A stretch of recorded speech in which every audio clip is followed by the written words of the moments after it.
Închinatul la praznic e cam lung. De 44 de ori se cage. Eu vreau să cage a 10 ori, mă gen că nu știu ce să răbdați, că nu-i nimic de mâncare. Eu să scurt cât ai să spun aia și e la românii noștri mâini vajul la praznic. Oare să fie câte răsărit și așa și eu. Ai înainte să cad pentru Sfântul Praznic, pentru Sfecinicua, pentru Dumnezeu și pentru muma Lui.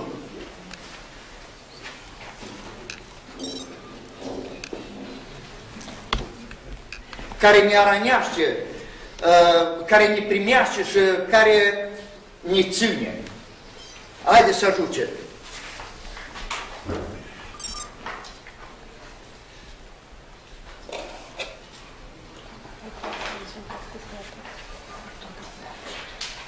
Să cad pentru lună, să cad pentru soare care ne vegerează, care ne încălzește, să cad pentru lușeafurul al de seara și pentru lușeafurul al de dimineața.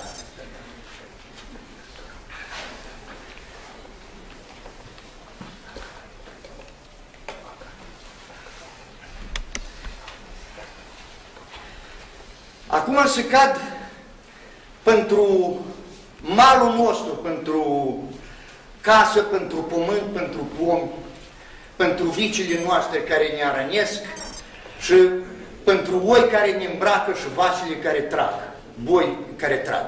Haideți să ajungem.